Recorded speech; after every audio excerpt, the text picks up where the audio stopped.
Chapter 7. A Mad Tea Party. There was a table set out under a tree in front of the house, and the March Hare and the Hatter were having tea at it. A Dormouse was sitting between them, fast asleep, and the other two were using it as a cushion, resting their elbows on it, and talking over its head. Very uncomfortable for the Dormouse, thought Alice. Only as it's asleep, I suppose it doesn't mind. The table was a large one, but the three were all crowded together at one corner of it. "No room, no room!" they cried out when they saw Alice coming. "There's plenty of room," said Alice indignantly, and she sat down in a large armchair at one end of the table. "Have some wine," the March Hare said in an encouraging tone. Alice looked all round the table, but there was nothing on it but tea. "I don't see any wine," she remarked. "There isn't any," said the March Hare. "Then it wasn't very civil of you to offer it," said Alice angrily. "It wasn't very civil of you to sit down without being invited," said the March Hare. "I didn't know it was your table," said Alice. "It's laid for a great many more than three." "Your hair wants cutting," said the Hatter. He had been looking at Alice for some time with great curiosity, and this was his first speech. "You should learn not to make personal remarks," Alice said with some severity. "It's very rude." The Hatter opened his eyes very wide on hearing this, but all he said was, "Why is a raven like a writing desk?" "Come, we shall have some fun now," thought Alice. "I'm glad they've begun asking riddles.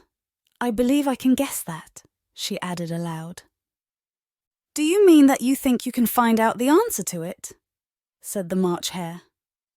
"Exactly so," said Alice. "Then you should say what you mean," the March Hare went on.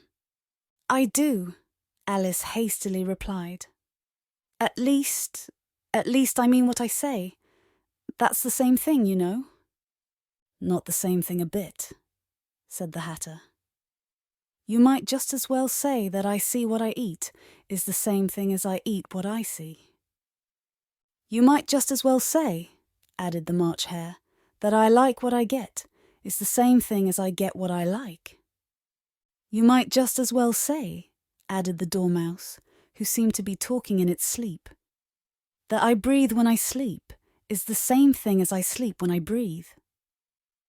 "It is the same thing with you," said the Hatter, and here the conversation dropped, and the party sat silent for a minute, while Alice thought over all she could remember about ravens and writing desks, which wasn't much.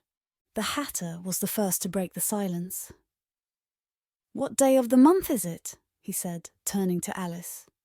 He had taken his watch out of his pocket, and was looking at it uneasily, shaking it every now and then, and holding it to his ear.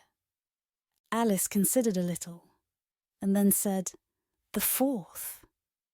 "2 days wrong," sighed the Hatter. "I told you butter wouldn't suit the works," he added, looking angrily at the March Hare. "It was the best butter," the March Hare meekly replied.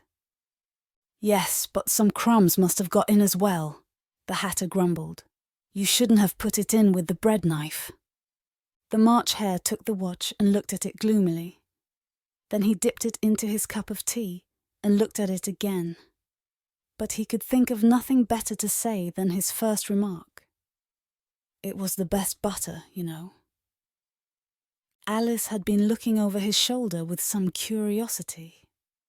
"What a funny watch," she remarked. "It tells the day of the month and doesn't tell what o'clock it is." "Why should it?" muttered the Hatter. "Does your watch tell you what year it is?" "Of course not," Alice replied very readily, "but that's because it stays the same year for such a long time together." "Which is just the case with mine," said the Hatter. Alice felt dreadfully puzzled. The Hatter's remark seemed to her to have no sort of meaning in it, and yet it was certainly English. "I don't quite understand you," she said as politely as she could. "The Dormouse is asleep again," said the Hatter, and he poured a little hot tea upon its nose. The Dormouse shook its head impatiently and said, without opening its eyes, of course, just what I was going to remark myself." "Have you guessed the riddle yet?" the Hatter said, turning to Alice again. "No, I give it up," Alice replied. "What's the answer?" "I haven't the slightest idea," said the Hatter. "Nor I," said the March Hare. Alice sighed wearily. "I think you might do something better with the time," she said, "than waste it in asking riddles that have no answers."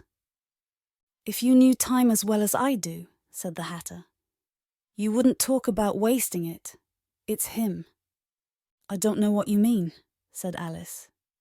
"Of course you don't," the Hatter said, tossing his head contemptuously. "I dare say you never even spoke to time." "Perhaps not," Alice cautiously replied. "But I know I have to beat time when I learn music." "Ah, that accounts for it," said the Hatter. "He won't stand beating. Now, if you only kept on good terms with him, he'd do almost anything you liked with the clock. For instance, suppose it were 9 o'clock in the morning, just time to begin lessons. You'd only have to whisper a hint to time, and round goes the clock in a twinkling. 1:30, time for dinner." "I only wish it was," the March Hare said to itself in a whisper.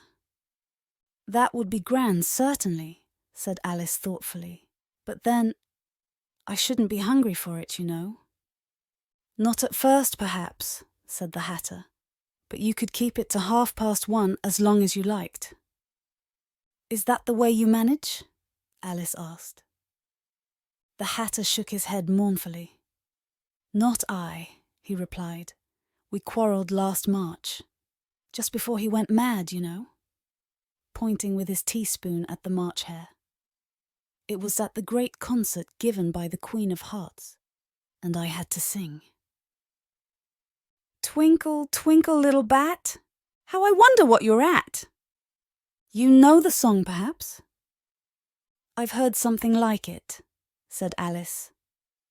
"It goes on, you know," the Hatter continued, "in this way.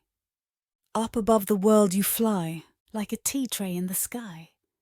Twinkle, twinkle."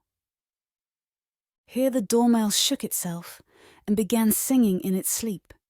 Twinkle, twinkle, twinkle, twinkle, and went on so long that they had to pinch it to make it stop. "Well, I'd hardly finished the first verse," said the Hatter, "when the Queen jumped up and bawled out, 'He's murdering the time! Off with his head!'" "How dreadfully savage!" exclaimed Alice. "And ever since that," the Hatter went on in a mournful tone, "he won't do a thing I ask. It's always 6 o'clock now." A bright idea came into Alice's head. "Is that the reason so many tea things are put out here?" she asked. "Yes, that's it," said the Hatter with a sigh. "It's always tea time, and we've no time to wash the things between whiles." "Then you keep moving round, I suppose," said Alice. "Exactly so," said the Hatter, "as the things get used up." "But what happens when you come to the beginning again?" Alice ventured to ask. "Suppose we change the subject," the March Hare interrupted, yawning. "I'm getting tired of this. I vote the young lady tells us a story." "I'm afraid I don't know one," said Alice, rather alarmed at the proposal. "Then the Dormouse shall," they both cried. "Wake up, Dormouse!" And they pinched it on both sides at once. The Dormouse slowly opened its eyes. "I wasn't asleep," it said in a hoarse, feeble voice. "I heard every word you fellows were saying." "Tell us a story," said the March Hare. "Yes, please do," pleaded Alice. "And be quick about it," added the Hatter, "or you'll be asleep again before it's done. Once upon a time there were 3 little sisters. the Dormouse began in a great hurry. And their names were Elsie, Lacey, and Tilly. And they lived at the bottom of a well. What did they live on? Said Alice, who always took a great interest in questions of eating and drinking. They lived on treacle, said the Dormouse, after thinking a minute or two.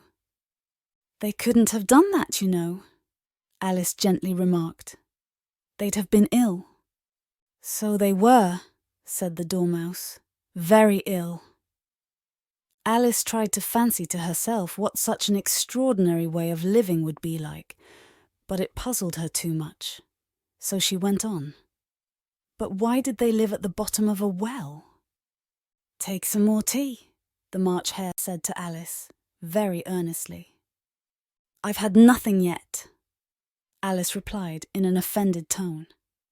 So I can't take more.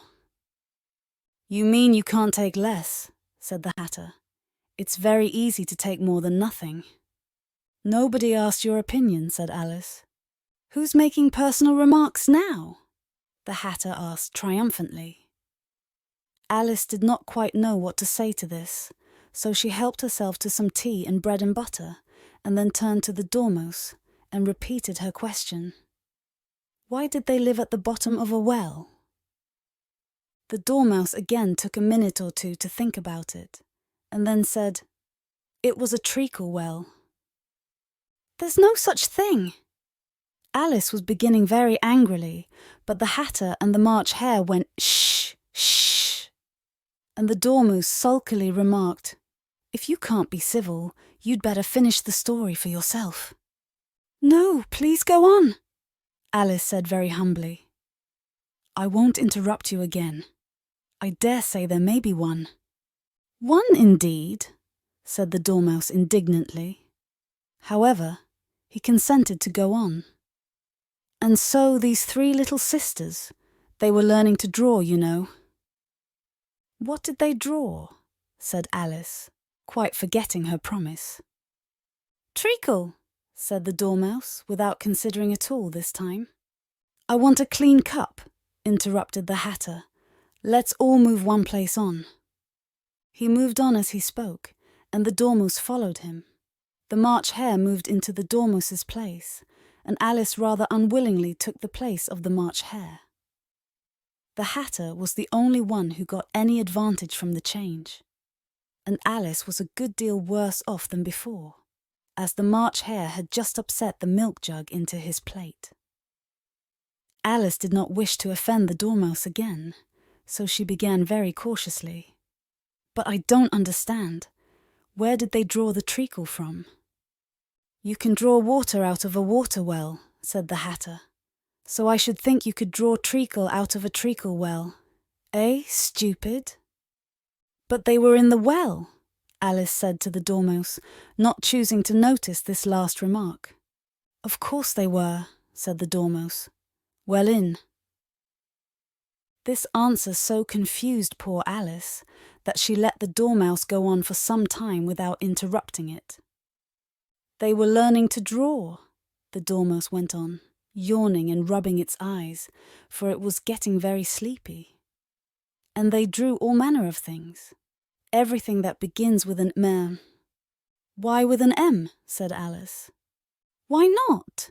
Said the March Hare. Alice was silent. The Dormouse had closed its eyes by this time, and was going off into a doze. But, on being pinched by the Hatter, it woke up again with a little shriek and went on.